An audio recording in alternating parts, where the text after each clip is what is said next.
के नाम पे एक कमेटी भी बनाई थी, पर उस कमेटी में अभी तक कोई रिजल्ट नहीं मिला है। उस कमेटी से ध्यान भटकाने के लिए यूसीसी पे चले गए हैं, जबकि हमने यूसीसी से पहले भू कानून की मांग करी थी, यूसीसी से पहले मूल निवास की मांग करी थी, और उस पर उत्तराखंड सरकार का अभी तक कोई स्टैंड साफ नजर नहीं आ रहा है। 12% कृषि भूमि रह गई है और उस कृषि भूमि को लगातार बाहरियों के लिए प्लॉटिंग हो रही है।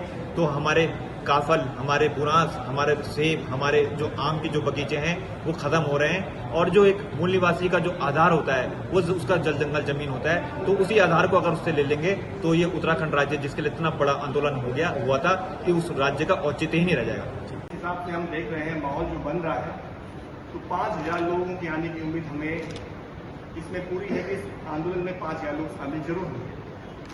मुख्य तौर पे आज इस बाहरी लोगों को हमारे राज्य में ला रहे हैं और हमारे संसाधनों को उनको दिया जा रहा है। इस प्रदेश में जो यहाँ के मूल निवासी हैं वो नौकरी के धक्के खा रहा है, उसको सरकारी योजनाओं के लिए लाभ नहीं मिल पा रहा है। सरकारी नौकरियों की बात करें तो लगभग 85% सरकारी नौकरियां भी जो राज्य सरकार के अधीन आती हैं, उन नौकरियों पे भी बाहर का व्यक्ति काम कर रहा है। जिन चीजों पे हमारे अधिकार होने चाहिए, तो एक छोटा सा उदाहरण दूंगा। जो डैम्स हमारे बने हुए हैं उसका पानी हमारा है, उसकी मछलियों तक पे हमारा अधिकार है। वर्तमान में ये स्थिति है कि मछली बेचने तक का ठेका हमारे बच्चों को नहीं दिया जा रहा है, बाहर की कंपनियां मछली बेच रही हैं। हमारे ये मानना है जो राष्ट्रपति का आदेश है, ये एकमात्र उत्तराखंड में मांग नहीं चल रही कि मूल निवास 1950 चाहिए। देश के हर हिस्से में कोई भी राज्य ऐसा नहीं है जहां मूल निवास 1950 लागू ना हो। यहाँ तक कि झारखंड में 1932 की बात हो रही है कि वहाँ के जो मूल निवासी 1932 से रह रहे हैं उनको मूल निवास दिया जाए।